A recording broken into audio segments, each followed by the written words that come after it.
Hola mis amigos, ¿cómo están? Qué placer poder empezar otra lección de escuela sabática con cada uno de ustedes. Es un gusto poder estar aquí y poder compartir estos momentos preciosos con usted.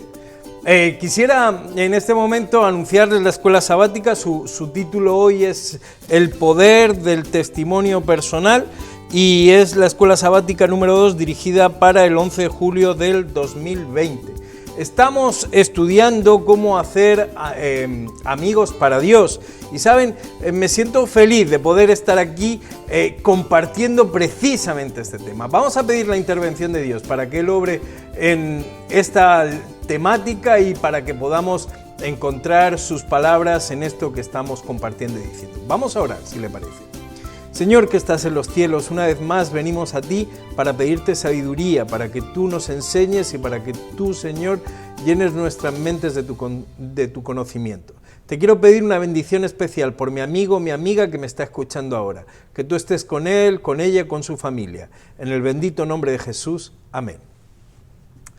Bueno, amigos, qué bien. Vamos a empezar este estudio y quiero empezar contándoles algo personal, algo de mi vida particular. Hace cerca de, ya hace más de 12 años aproximadamente, 13, más de 13 años. Un día vino mi esposa y vino con mi chiquito, vino con Enio entonces, y venían los dos con cara de cómplices y dije, ¿qué es lo que pasa? Y me dijeron, tenemos un cachorro y nos gustaría tenerlo en casa, pero queremos saber tu opinión. Y yo no soy amante de los perros, no soy amante de las mascotas. El caso es que les dije, bueno, está bien, ahora quiero deciros algo. Cuando el perro entre en casa, yo no quiero saber del perro. No quiero saber de las necesidades del perro, no quiero saber de los paseos del perro, no quiero saber de las comidas del perro. Os encargáis vosotros. Yo simplemente, o el perro simplemente convivirá, se acabó. Cuando llegó el perro, Coco era nuestro perro, yo era el que lo sacaba, yo era el que le traía de comer, yo era el que lo paseaba por la noche, por la mañana, yo era el que salía con el perro, ¿saben? Aquel animal transformó mi vida y al final muchas de mis conversaciones eran, ¿sabes qué ha hecho hoy mi perro? Hoy vamos a hablar del testimonio personal y cómo la vivencia precisamente de estar con Jesús crea poder, ¿de acuerdo? Yo quiero contarles que cuando eres pastor y tienes una conversación personal con alguien, algo más íntimo, más personal, sí, la pregunta que siempre viene es siempre la misma, siempre. ¿Y por qué te hiciste pastor? ¿Saben? Hay pocas profesiones o hay pocas vocaciones en este mundo en el que te preguntan ¿y por qué te hiciste esto? ¿No? El ser pastor es una de ellas. Bueno, cada uno tenemos un testimonio personal. Mi testimonio de por qué me hice pastor es porque sí. Porque no podía ser otra cosa nada más que esto.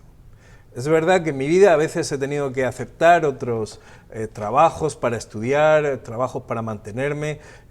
Hubo un tiempo también en el que por el dolor, por situaciones especiales, estuve de manera excedente, pero el Señor siempre vino a por mí y siempre vino a buscarme y me trajo al ministerio y aquí estoy, ¿no?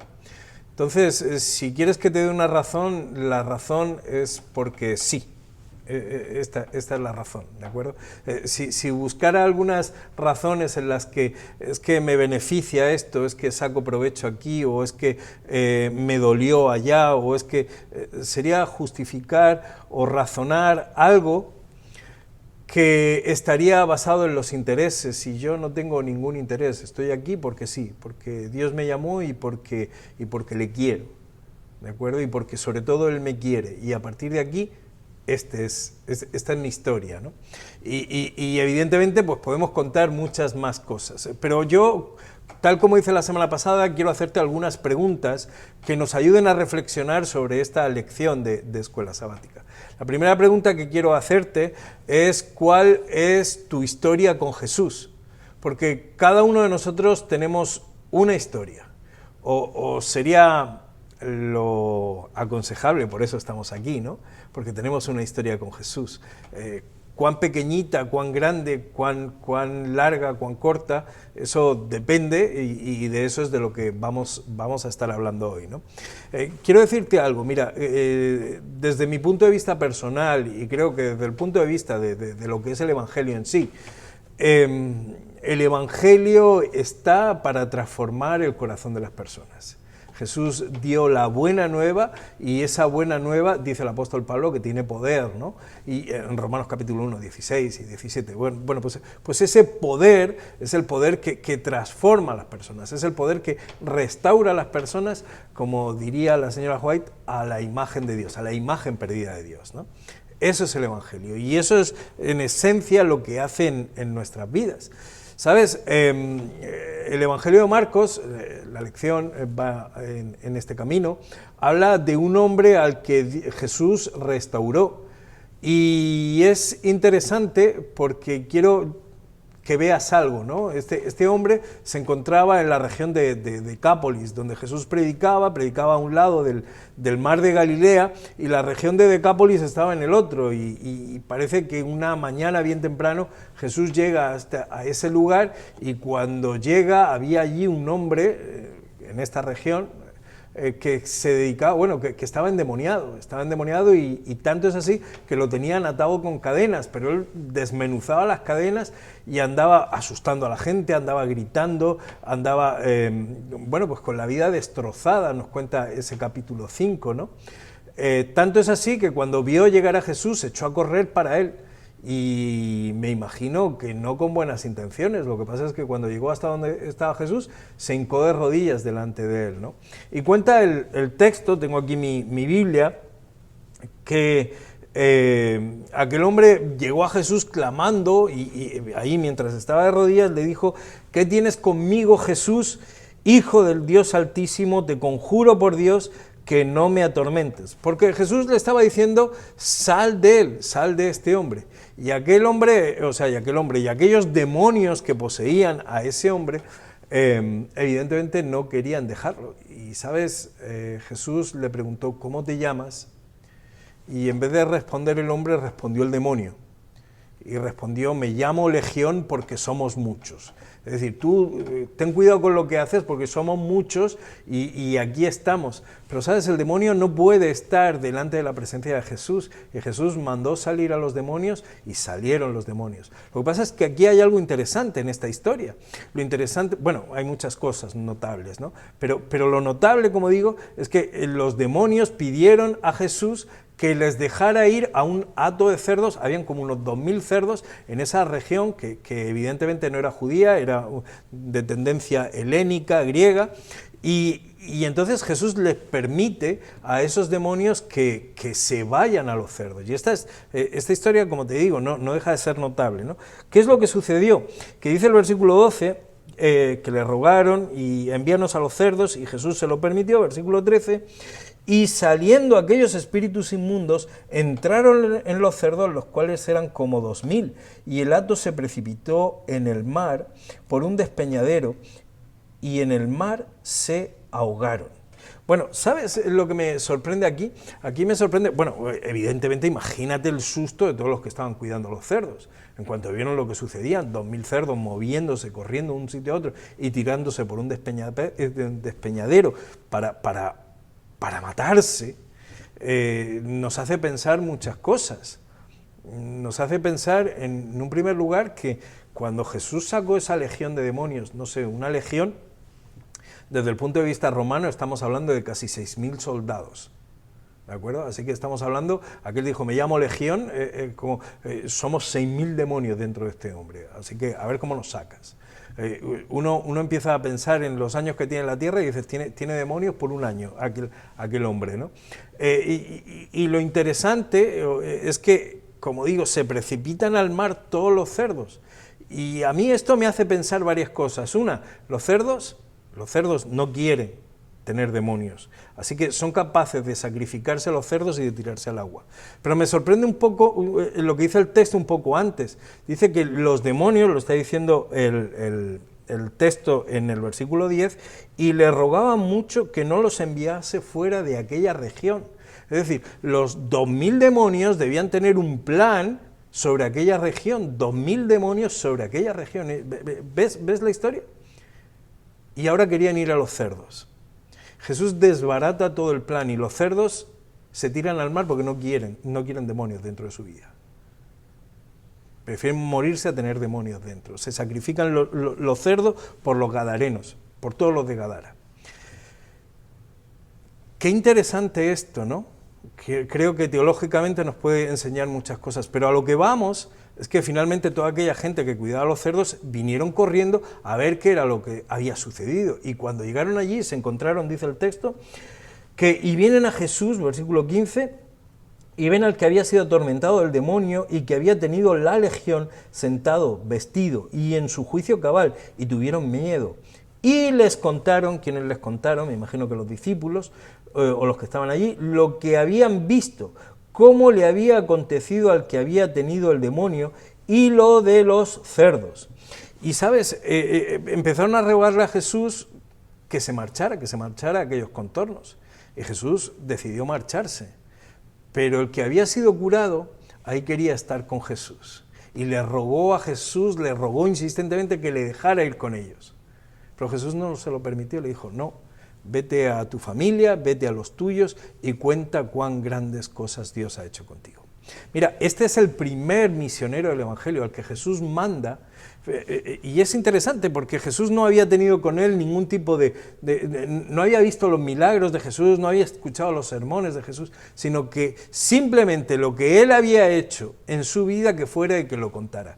¿Qué valor tan importante tiene el testimonio personal?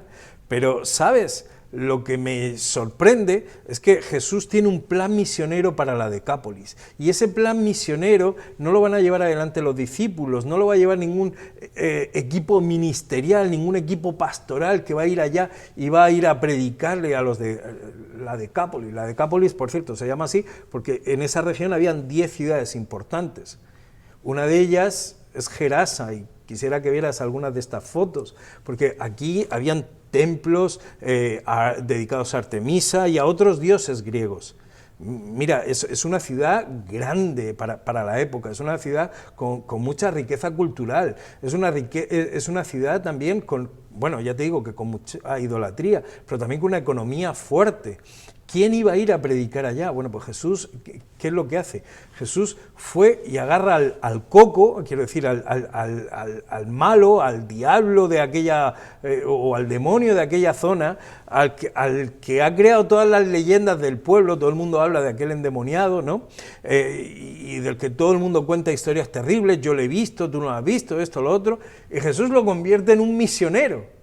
Y ese misionero va a ser el primero que va a extender el Evangelio en una zona gentil, va a ser el primer misionero dedicado a los paganos, entre comillas, aunque había muchos judíos allá, porque Jesús tiene un plan, y ese plan empieza con ese hombre, ese plan de predicación, ese plan de salvación, ¿no?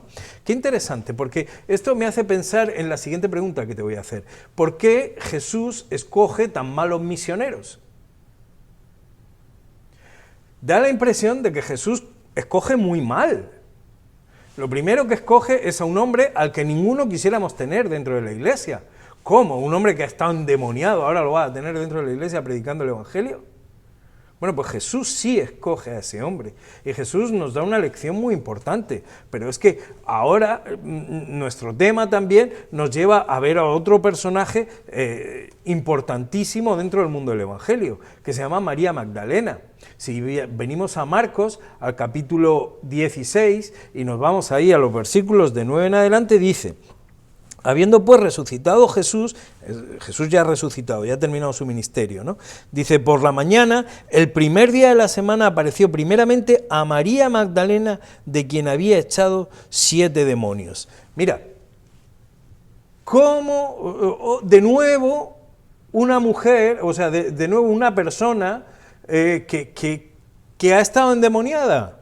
Jesús manda a aquel gentil a que vaya a predicar, quiero decir, a aquel endemoniado a que vaya a predicar a la Decápolis de cómo Dios había actuado en él. Pero es que ahora nos encontramos que el primer discípulo de Jesús, que va a anunciar su salvación, que va a anunciar precisamente que Él ha resucitado, que va a predicar la buena nueva, es una mujer en un medio tan patriarcal, tan machista, como podía haber en aquella época.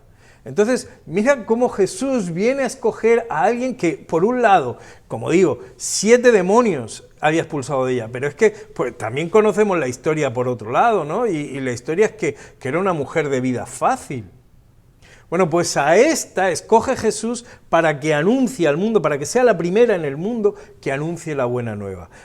Todo esto me asombra tremendamente porque cuando pienso en mí, cuando tú piensas en ti, para ir a dar testimonio, ¿todavía sigues pensando que no eres el adecuado para hacerlo?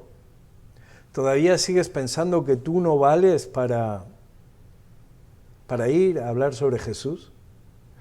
Pues mira, querido, querida, cuando uno lee en el Evangelio esto, es increíble. Es más, cuando empieza a predicar María Magdalena, dice en los versículos 10 y 11, que no la creyeron. Pero ella siguió insistiendo en que el Señor había resucitado. A veces hay fracasos en nuestro testimonio, pero Jesús sabe perfectamente a quién ha escogido, aun a pesar de los fracasos, aun a pesar de tus, no sé, de aquello que pareciera que te impide. Jesús tiene una misión especial para gente especial, para gente que no estaría considerada en nuestros ámbitos para poder llevar al Evangelio. Pues precisamente ahí, entre los pobres de espíritu, es donde Jesús va a buscar a las personas para que puedan llevar adelante esta labor restauradora en los caracteres y en las conciencias de las personas. Mira, la siguiente pregunta que te voy a hacer es ¿cómo vivir una experiencia con Cristo? Porque yo creo que esto es vital, estamos hablando de testificar y estamos hablando del poder que tiene el testimonio personal, ¿no? Imagínate, cuando aquel gadareno empezó a predicar por toda la Decápolis lo que Dios había hecho y a presentarse como yo era aquel terrible hombre y ahora vengo predicándoos a Jesús de Nazaret. Todo el mundo querría conocer a Jesús de Nazaret. A María Magdalena, ¿no? Anunciando la resurrección de Jesús, yo estuve con él y vi cómo fue crucificado y vi cómo fue traspasado y estuve allí, estuve a los pies de la cruz y ahora os anuncio que él resucitó porque fui también a la tumba, ¿no? ¿Qué experiencias transformadoras? Una de las cosas que habían visto y otra de cómo Jesús vivía en él. Bueno, pues este es también el ejemplo del apóstol Pablo y es el ejemplo del apóstol Juan. Veamos lo que dice el apóstol Juan. Vengan conmigo a la primera epístola de Juan, al capítulo 1, versículos 1 en adelante. Dice, lo que era desde el principio, lo que hemos oído, lo que hemos visto con nuestros ojos, lo que hemos contemplado y palparon nuestras manos tocante al verbo de la vida. Voy a saltarme el versículo 2, él sigue diciendo otra vez, lo que hemos visto y oído, eso os anunciamos, para que también vosotros tengáis comunión con nosotros, y nuestra comunión verdaderamente es con el Padre y con el Hijo, Jesucristo. ¿Saben? Esta manera de la que tiene de hablar Juan, él está hablando de lo que él ha visto, de lo que él ha contemplado, de lo que él ha tocado. Y cuando vamos al apóstol Pablo, en Gálatas 2:20, él dice, con Cristo estoy juntamente crucificado, y ya no vivo yo, mas vive Cristo en mí, y lo que ahora vivo en la carne, lo vivo en la fe del Hijo de Dios, el cual me amó y se entregó a sí mismo por mí. Mira, si te das cuenta, cuando uno ve las experiencias que hemos analizado y cuando uno ve estas experiencias, me refiero a la de Pedro, a la de Juan y a la de Pablo, bueno, podríamos ver la de Pedro también y la de otros apóstoles, pero cuando uno ve todas esas experiencias, todas las experiencias bíblicas de las que podemos hablar, de gente que testificaba, de gente que hablaba del poder transformador de Dios en su vida, ninguno de ellos habla de experiencias místicas. Muchas veces nosotros buscamos nuestra relación con el Señor, nosotros buscamos nuestra experiencia con Jesús con misticismos. encerrado en tu casa orando. Y yo no digo que esté mal que ores, claro que sí, eso es maravilloso, te pone en contacto con Dios y te ayuda a conocer sus pensamientos. Pero quiero decirte que todas las experiencias que uno ve en la Biblia es gente que está caminando, que está andando con Dios. Son gente que vive el día a día, que vive el hoy, que vive sus experiencias con el Señor en cada paso que da, obrando como Él. No consiste, como te digo, ¿no? en tanta teoría, por eso hablo de misticismo, no consiste en tanta teoría, consiste en actitudes prácticas en la vida. Cuando tú eres capaz de compartir, cuando tú eres capaz de dar testimonio, es que no sé, pero el Señor te va a poner las palabras, es que no conozco la Biblia, pero el Señor te va a ayudar.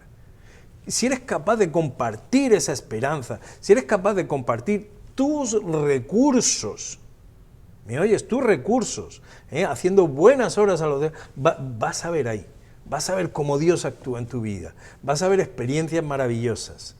Porque te digo, porque la experiencia de una relación con Jesús, de una experiencia con Cristo, no está basada, como te digo, en teorías, está basada en hechos. Está basada en actuar con los demás. Ahí es donde podemos ver nuestra vivencia continua y diaria al lado de Jesús, podemos ver cómo Dios actúa, podemos tener testimonio, podemos testificar una y otra vez, no solamente de cómo actuó Dios en el pasado en un momento, sino cómo Dios actuó en el pasado, cómo Dios actúa en el presente y cómo Dios va a actuar en el futuro.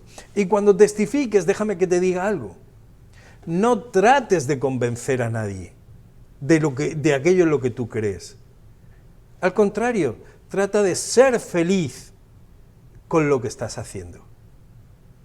O tienes que ser feliz, ¿sabes? El problema, muchas veces lo encontramos en la iglesia. Hay gente que dice, ay, tú no sabes lo que ha sido el mantenerme en el Evangelio, el sufrimiento, todas las cosas que he tenido que dejar. Pues no entendiste nada, entonces. Porque el apóstol Pablo, por ejemplo, cuando habla de esas cosas, dice, pues todo eso lo tengo por basura. Porque a mí lo importante, la delicia es seguir a Cristo. Te llevó sufrimiento, bendito sea Dios, porque estás actuando como tu maestro. Te llevó alegrías, por supuesto que te va a llevar alegrías. Pero sabes, este mundo entiende las alegrías cuando son un beneficio para ti, para uno mismo. Pero qué hermoso, porque el Evangelio entiende las alegrías cuando ve la alegría en los otros. Y esta yo creo que es nuestra misión esencial, darnos cuenta de esto. Mira, yo quiero invitarte hoy a que podamos hacer un ejercicio que propone la lección en el apartado de maestros. Y te voy a invitar a que agarres papel y lápiz y que cuando tomes papel y lápiz escribas las siguientes preguntas que te voy a decir. Mira, la primera es, ¿cómo era tu vida antes de conocer a Jesús? Esa sería la primera pregunta. Hazte esa pregunta y trata de escribirlo en un párrafo. No hace falta que te extiendas mucho. La segunda pregunta, ¿en qué momento de tu vida conociste a Cristo? Esa todavía puede ser, la respuesta puede ser más breve. Y la tercera pregunta, ¿qué diferencia ha hecho Cristo en tu vida entre el antes y el ahora? Y si eres capaz de contestar esas preguntas, tendrás tu testimonio personal. Trabaja ese testimonio personal, vívelo, sé feliz con lo que estás diciendo y contando y manifiéstalo a otros. Y cuando estés manifestando, estás presentando a Jesús en tu vida. Quiero en esta hora desearte lo mejor para tu vida. Creo que esta es la mejor conclusión, el que podamos entender lo que Cristo ha hecho por nosotros. Y cuando tú cuentas eso, tiene poder, porque el poder del Señor está contigo. Porque es lo que Cristo ha hecho en tu vida. No consiste tanto en hablar de ti, sino lo que Cristo ha hecho contigo. Y si eres capaz de hacer esto, estarás testificando de forma feliz y de forma alegre a otros muchos que necesitan de esa esperanza, que necesitan de ese testimonio. Que Dios te bendiga en este día, que Dios llene tu vida, que Dios llene la vida de tu familia de bendiciones, de la alegría del cielo, que no consiste en una alegría egoísta, sino en una alegría compartida. Que Dios llene tu vida de esa alegría, de ese amor y de esa esperanza. Es mi deseo para ti y para todos los tuyos. Que Dios te bendiga.